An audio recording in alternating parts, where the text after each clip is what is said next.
पूरे छत्तीसगढ़ में बकरी के पालन के लिए बहुत ही सुंदर जलवायु है। यहाँ कोई भी नस्ल के बकरी आराम से आसानी से पाले जा सकत है। इनमें कोई भी प्रकार के शंका वाली बात नहीं है, चूँकि बकरी एक सस्ता और कम जगह में भी पालन किए जा सकते, इसलिए बकरी पालन करना बहुत ही अच्छा है, फ़ायदेमंद भी है। चूँकि बकरी के मार्केट बहुत जल्दी उपलब्ध हो जाते, कोई भी प्रकार के ओकर जीवन यापन के लिए कोई समस्या नहीं है। बकरी के मांस और दूध के लिए ही पालना है और बकरी के मांस के लिए कोई भी प्रकार के बाज़ार के खोजे की ज़रूरत नहीं है। यहाँ स्थानीय स्तर पे बहुत डिमांड है। अगर मांस के जो वर्तमान में 300 से 500 के बीच में आसानी से बिक जाते हैं।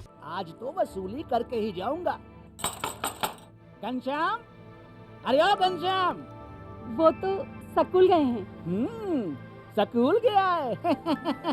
अरे बहाना तो ढंग का बनाती। हाँ लाला, मैं स्कूल ही गया था, फार्म स्कूल, जहाँ किसानों को सिखाई जाती है खेतों में पैदावार बढ़ाने की हर बात, जैसे मिट्टी के हिसाब से सही खाद, बढ़िया बीज और जरूरत के मुताबिक कीटनाशक, ताकि कम लागत में अधिक मुनाफा। ये पकड़ लाला, तेरा हिसाब साफ।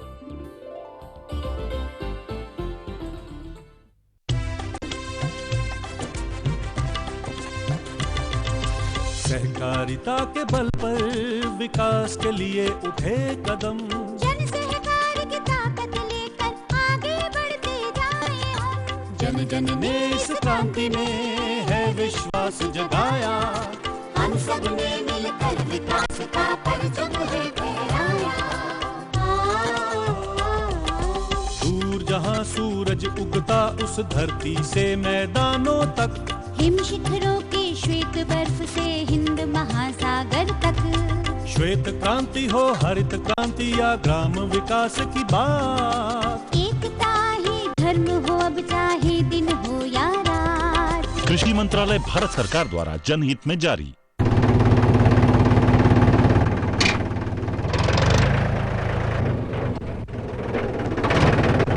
अरे हरकू वाह, बीज, कीटनाशक और आज खाद भी। अरे इतना खर्चा कहाँ से? अरे खर्च की चिंता किसे है, मेरे पास है ये किसान क्रेडिट कार्ड। कार्ड? अरे बैंकों द्वारा जारी इस कार्ड से किसान उसकी सीमा तक की रकम कभी भी बैंक से निकलवा सकता है और खेती बाड़ी की सामग्री कभी भी खरीद सकता है। तो हरकू भैया एक कार्ड मेरे लिए भी। किसान क्रेडिट कार्ड के लिए नजदीकी बैंक से संपर्क करें और पाएं ढेर सारे लाभ।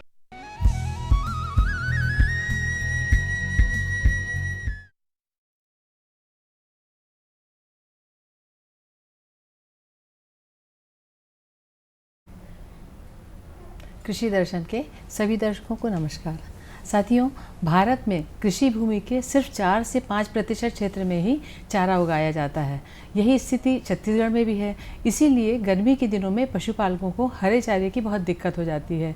ज्वार, बाजरा, मक्का ऐसी कुछ फसलें हमारे किसान भाई लगाते हैं, लेकिन ये फसलें सिर्फ 3 से 4 महीने ही हरा चारा दे पाती हैं। इसलिए कृषि विशेषज्ञ हमारे किसान भाइयों को सलाह देते हैं कि वे अपने खेत की मेड़ों पर, कुछ खाली पड़े स्थानों पर और कुछ उपजाऊ क्षेत्र में भी हरा चारा लगाएं, ताकि हमारे पशुओं को वर्ष भर हरा चारा मिलता रहे। साथियों, अभी खरीफ का मौसम है। इस मौसम में आप कौन कौन सी हरा चारे की फसलें लगा सकते हैं, इस विषय पर हम आज चर्चा करेंगे। विषय के संबंध में आपको जानकारी देने के लिए आज हमारे स्टूडियो में हैं इंदिरा गांधी कृषि विश्वविद्यालय से डॉक्टर मयूरी साहू। मैम, आपका स्टूडियो में बहुत बहुत स्वागत है। धन्यवाद। नमस्कार किसान भाइयों। साथियों, यदि आप हरा चारा उत्पादन के बारे में कुछ पूछना चाहते हैं तो आप हमारे इस टोल फ्री नंबर पर हमें फ़ोन कर सकते हैं। हमारा नंबर है 1800-233-9418। आइए चर्चा की शुरुआत करें।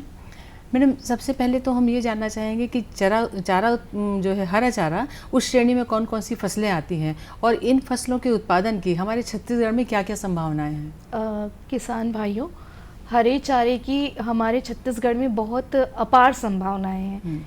हमारा जो छत्तीसगढ़ है उसमें करीबन 70% जो उत्पादित क्षेत्र है, कृषि का क्षेत्र है, वो खरीफ के मौसम में धान उगाया जाता है जी और उससे ही प्राप्त जो पैरा होता है जी जी उसको हम वर्ष भर पशु को दे पाते हैं। जी जी तो उससे ये होता है कि उनको जो दलहनी और अदलहनी मतलब कि हम अगर बोलें कि प्रोटीन युक्त और कार्बोहाइड्रेट जी जी ऐसे जो सामंजस्य रख के हम जिस प्रकार से बोला जाता है कि संतुलित आहार, तो जी, वो जी। संतुलित आहार की मात्रा चारे में प्राप्त नहीं हो पाती है और उससे जो है उनकी उत्पादन क्षमता और अनुवांशिक गुण जी। जो है वो धीरे धीरे ह्रास होता जाता है उनमें अच्छा। और पशुओं से हमें नहीं मिल पाता है जो उनसे उत्पादन मिलना चाहिए। जी, जी। कृषि करने वाले जो चारा उत्पादन करने वाले फार्मर्स हैं, कृषक हैं, उनको वो नहीं मिल पाता है। जी, तो जी। खरीफ जो है मुख्य फसल जो है हमारी वर्षा आधारित,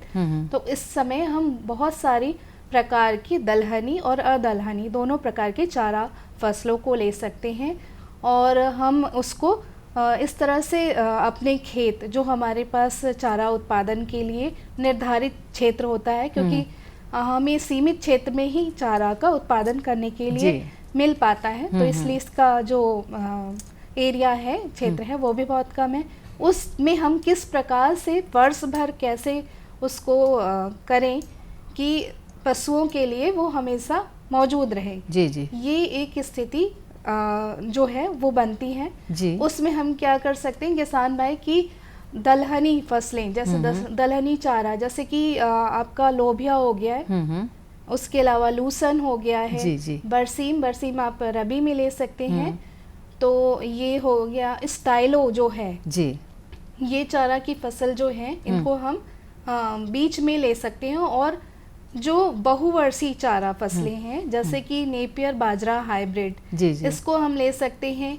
ज्वार है, बाजरा है, इसको हम जो है क्रम से जी। जैसे मैम पहले एक साथी का फ़ोन सुन लें। जी बिल्कुल। हेलो हेलो हाँ जी, नमस्कार, आप कौन बोल रहे हैं? हाँ मैं प्रेमचंद नौसी बोल रहा हूँ, परसुदी खरंगा से, परसुदी धमतरी से। अच्छा जी, आप क्या पूछना चाहते हैं? हमें पूछ रहा है जैसे चारा के लिए कौन से मतलब उपयोग करना चाहिए। अच्छा, ये चारा उत्पादन करना चाहते हैं और इस समय भी कौन सी फसल लगा सकते हैं ये? जी, हाँ, जी जी आप बाजरा जो है, बाजरा है, मक्का है, मक्के की चारा को आप तीनों जो सीजन है उसमें आप लगा सकते हैं। और उसके अतिरिक्त अभी खरीफ में जो है हम बाजरा ले सकते हैं। जी जी बाजरा को हम पंक्तिबद्ध, जैसे कि हम मिश्रित फसल ले सकते हैं कि हमने बाजरा की एक लाइन लगाई, उसके बाद हमने लोबिया या जिसको हम यहाँ पे बरबटी बोलते हैं, जी जी वो लगा लें। या राइस बीन जो है एक बहुत अच्छी चारा फसल है। अच्छा। उससे बहुत ज़्यादा मात्रा में हरा चारा प्राप्त होता है और बहुत अच्छी तेज़ी से उनकी बढ़वार होती है। जी जी तो हमें उसको हम लगा सकते हैं। इनके दिनांक जो बुआई की तिथियां हैं उसमें हम थोड़ा बदलाव कर सकते हैं, ताकि हमारी जो पशुधन है, मान लीजिए किसी कृषक के घर पे हैं, तो उस अवस्था में उसको हमेशा निरंतर बनी रहेगी, चारा की जो आपूर्ति है वो बनी रहेगी। जी। तो जो चारा की किस्में, जैसे कि मैंने आपको बाजरा बताया, तो चारा में इसमें जो है आप चारा की जॉइंट बाजरा जो है, ये किस्म जो है ये आप लगा सकते हैं। बायफ बाजरा ये लगा सकते हैं। और मक्का है तो उसमें जे 106 अमेरिकन टॉल, ये जो बहुत ही उन्नत और देशव्यापी रूप से अच्छा उत्पादन करने वाली बाजरा और मक्के की प्रजातियां हैं। उसी प्रकार से लोबिया के लिए छत्तीसगढ़ लोबिया वन चारा जो है वो लगा सकते हैं। बुंदेल का जो लोबिया है वो लगा सकते हैं। IGFRI लोबिया वो लगा सकते जी, हैं। जी। तो ये कुछ इनकी ऐसी किस्में हैं जिनको आप उन्नत किस्मों के प्रयोग से बहुत ही इष्टतम जो है वो बीज की दर लगती है और हमें उनका जो मान होता है, पौध मान होता है कि हमारे इतने पौधे आएंगे और उनसे हमें इतना उत्पादन जो है वो मिलेगा, तो वो जो है उसकी प्रतिशतता जो है बढ़ जाती है। तो किसान भाइयों को ध्यान रखना चाहिए कि हम जो भी किस्मों का प्रयोग कर रहे हैं, उनका जो हम ले रहे हैं संस्थान, वो भी सही जगह से वो लिया जाए जी। और उससे उत्पादन जो है प्रतिशत बढ़ता है। जी मैडम, चारा फसलों को कई वर्गों में विभाजित किया जा सकता है। जैसे कुछ फसलें हैं कुछ महीनों में ही सिर्फ चारा देती हैं, कुछ हैं जो वर्ष भर चारा देती हैं, बहुवर्षीय फसलें होती हैं। तो ऐसी कौन कौन सी फसलें हैं, इनको हम किस तरह से विभाजित कर सकते हैं? जी, बहुवर्षीय चारा जैसे मैंने आपको बताया नेपियर बाजरा हाइब्रिड, तो इसको हम लेते हैं तो हम इसको 3 से 4 साल तक इसके पहले साल के उपरांत इसमें कुछ मृत कल्ले जो होते हैं, जो बाजू से बहुत सारे अंकुरित होते हैं नए पौधे, उनको कल्ले बोला जाता है, तो वो मृत होते जाते हैं। उनको हम पुनरुत्थान कर सकते हैं, उनको पुनर्जीर्णोद्धार करके उसको हम पुनर्जीवित कर सकते हैं। और वो अगर हम उसका जीर्णोद्धार तरीके से करते हैं तो हम उसको 3 से 4 साल तक उसमें उत्पादन प्राप्त कर सकते हैं। प्रति वर्ष जो है 1200 से 1500 क्विंटल हम नेपियर बाजरा हाइब्रिड, मक्के में ऐसे ही है 500 से 600 क्विंटल प्रति वर्ष हम उसमें उत्पादन प्राप्त कर सकते हैं। मक्के का चारा जो है हम तीनों मौसम जो है हम रबी, खरीफ और आपका जायद, गर्मी के मौसम में भी हम उसको ले सकते हैं। इसके अलावा जो बाजरा है, बाजरा जो अभी आप खरीफ में लगाते हैं अगर किसान भाई, तो उसमें भी हम बहुत अच्छा उत्पादन प्राप्त कर सकते हैं 500 से 600। इनकी जो कटाई की जो अवस्था होती है वो 50% फूल आने पे किसानों को इनको काटना चाहिए। उसमें इसमें जो प्रोटीन है, रेसे की मात्रा है, वो सारी जो है संतुलित होती हैं, तो उनको ले सकते हैं। जी जी, इन सब फसलों का जो आपने बताया, कौन कौन सी दलहनी फसलें, कौन कौन सी प्रोटीन के लिए फसलें, ये हमारे किसान भाइयों को किस किस मौसम में लगाना चाहिए? दलहनी कुछ फसलें होती हैं जैसे आपका स्टाइलो हमाचा हो गया, उसके अतिरिक्त बरसीम है, लोबिया है, तो इन चारा फसलों को हम ले सकते हैं। इसमें बुंदेल लोबिया जी मैंने विभिन्न किस्में बताई जी। किसान भाइयों को ध्यान रखना चाहिए कि जैसे हम चारा का उत्पादन कर रहे हैं तो उस समय उसमें शुरुआती दौर में जैसे खरपतवार की मात्रा है, तो जितनी दलहनी फसलें हैं उसमें किसान भाई जैसे बरसीम हो गया, इसमें मेट सल्फ्यूरॉन जी, इसकी 6% जो है एक्टिव जो सक्रिय तत्व है उसको लेके 500 लीटर जो है जल में उसको हम स्प्रे करते हैं 1 हेक्टेयर के दर से। तो खरपतवार का नियंत्रण शुरुआती अवस्था में किया जा सकता है। इसमें बरसीम में 1 कटाई के बाद होगा। जी जी। अन्य दलहनी फसलों में भी इसका उपयोग किया जा सकता है मेट सल्फ्यूरॉन का। इसी प्रकार से इमीजा थापर जो है, परसूट जिसके नाम जिसको हम जानते हैं, तो उस चारा जो है मतलब आपका वीडीसाइड जो है खरपतवार नाशी, उसको हम सारे जो अदलहनी कुल की जैसे बाजरा है जी जी, मक्का हो गया, जई हो गया, इसमें हम उसका उपयोग कर सकते हैं। जई आपका रबी का चारा है जी, और मक्का और बाजरा आपका खरीफ की चारा फसलें हैं जो अदलहनी कुल में आती हैं, और उस प्रकार से इनका पोषण मान है। तो ये जो चारा फसलें होती हैं इनमें प्रोटीन की 12 से 15% तक जो है मात्रा रहती है। बाकी इसमें क्रूड फाइबर्स। पहले एक साथी का फोन सुनिए जी। हेलो हेलो हेलो हेलो, हाँ नमस्कार। नमस्कार, आप कौन बोल रहे हैं? मैं विजय गुप्ता बोल रहा हूँ मैम, प्रवीण धाम से। जी पूछिए, क्या पूछना चाहते हैं? मैम पूछना चाह रहे हैं कि बरसात में ज़्यादा हरा चारा जाने से गाय को कौन सा मतलब नुकसान, और खरीफ के सीजन में कौन सा मतलब चारा दिया जाए? अच्छा, मैं आप समझ गई। जी जी जी बताइए। असल में होता है क्या है कि बरसात में हरे चारे की जब बहुत ज़्यादा हमारे पास बरसात में जून जुलाई का जो मौसम होता है, जुलाई से आपका अगस्त तक, इस समय बहुत ज़्यादा हरा जो चारा है या हमारे खरपतवार टाइप से हैं जो पौधे लगे हुए रहते हैं बहुत ज़्यादा रहते हैं, तो उस समय अगर पशु ज़्यादा खा लेते हैं तो उससे उस समय उनमें गैस जो है, वात की समस्या, उनके रूमेन जो होते हैं तो वो होता है। तो उसको हमको संतुलित आहार के रूप में देना है, और चारा जो है उसको हमको 60% और 40%, मतलब हमें दाना तो देना ही है जो हमें, और रातिब दाना जो हम बोलते हैं, खली है, ये सारी चीज़ें देनी है। उसके साथ हमको संतुलन में हरा चारा देना है।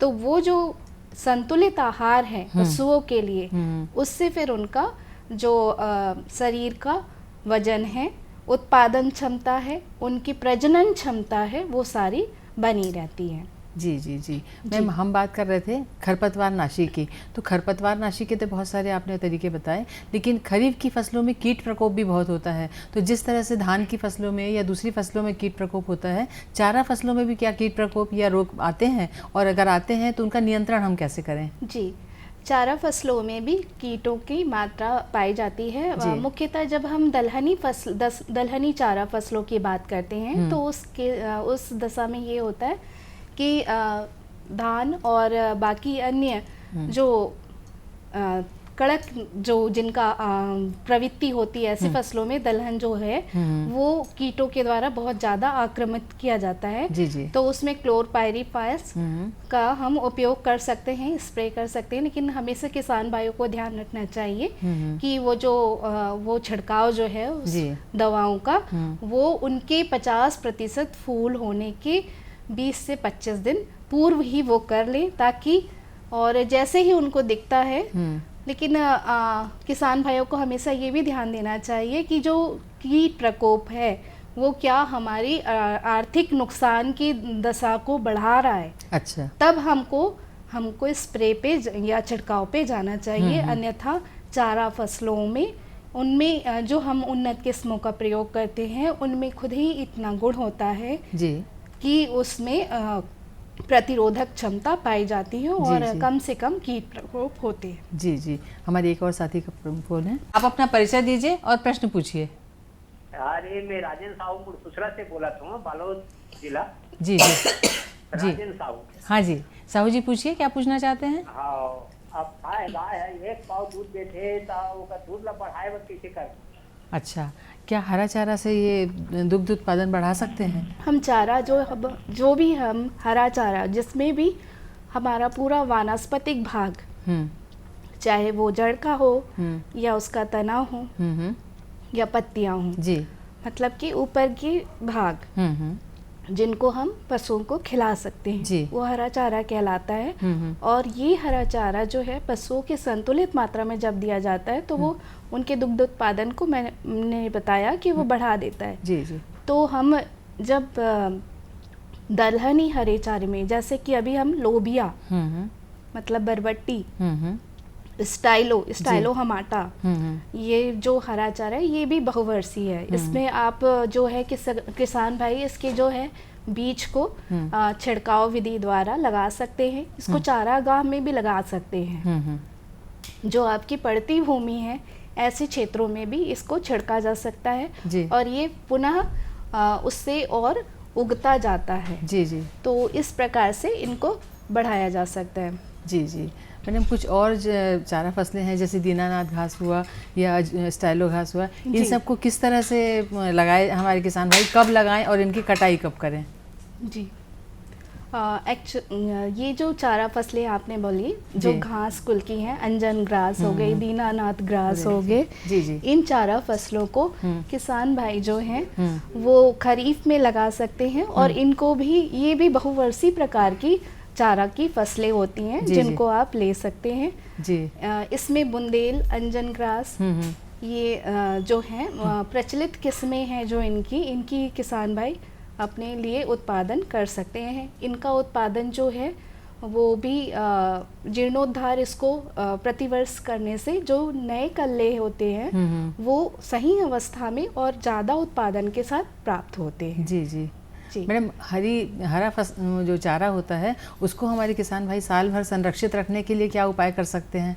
जी, संरक्षण जो है चारे का वो है या साइलेज, ये 2 तरीके से कर सकते हैं। तो जब हम हरे अवस्था में ही उसको संरक्षित करते हैं, प्रिजर्व करते हैं, जी जी, और बाद में खिलाते हैं, जब हमारे पास हरा चारा नहीं उपलब्ध रहता जी, तो वो कहलाता है हे। अच्छा। और जब हम उसको एसिडिक मतलब उसमें अम्लीय गुण पैदा करते हैं और कई प्रांतों में उसको चारे का अचार बोला जाता है। अच्छा अच्छा। तो वो हमारा साइलेज कहलाता है। अच्छा। इसमें साइलेज बनाने की विधियां हैं जो आप प्रदेश के कृषि महाविद्यालय से जी जी प्राप्त कर सकते हैं। पहले एक साथी का फोन सुन लें। जी। Hello hello.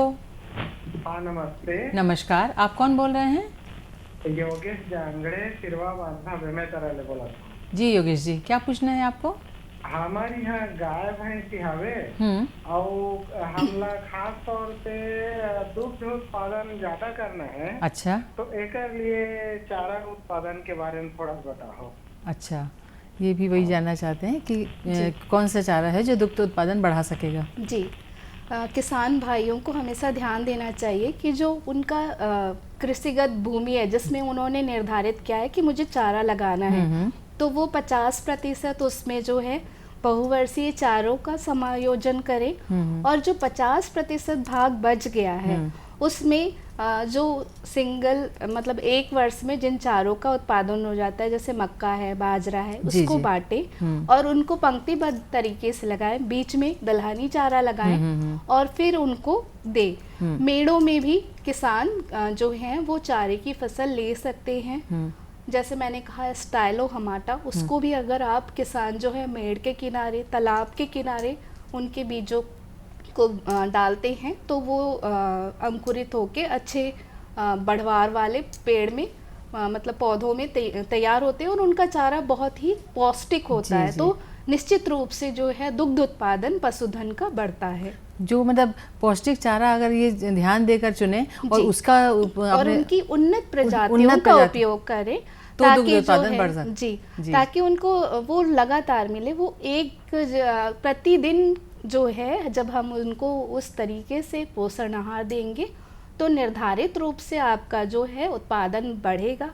वह एक दिन आप खिलाते हैं और बाकी दिन अगर आप पैरा देते हैं पशुओं को और हम रात्रिभर उसका भी नहीं उपयोग करते हैं तो हमारे जो है पशुओं की उत्पादन क्षमता धीरे धीरे क्षीण होती जाती है। जी जी जी मैडम, इस प्रश्न से पहले हम चर्चा कर रहे थे कि जो चारा उत्पादन हमारे किसान भाइयों ने किया है उसको संरक्षित किस तरह से करें, उसकी विधियों के बारे में आप बता रहे थे। जी, मैंने आपको बताया जैसे हे है तो ये हम हरे अवस्था में ही उसको नमी जो है उसकी खत्म करते हैं और उसको सीधी धूप में नहीं सुखाते हैं।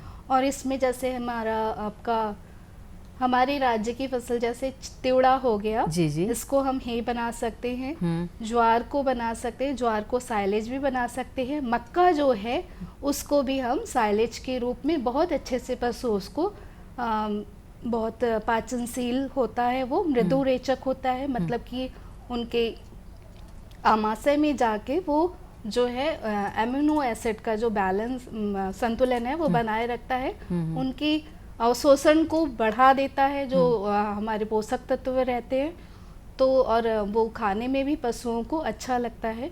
उनमें जो द्रव्य पदार्थ की मात्रा रहती है, अमीनो अम्ल रहते हैं, मिनरल्स रहते हैं, जो खनिज लवण रहते हैं, उनकी अधिक मात्रा चारे में पाई जाती है निश्चित रूप से। जी मैडम, आप हमारे स्टूडियो में आई, हमारे किसान भाइयों को बहुत उपयोगी जानकारी दी, आपका बहुत बहुत धन्यवाद। धन्यवाद किसान भाई। साथियों, नया विषय, नई जानकारी लेकर हम आपके सामने फिर आएंगे।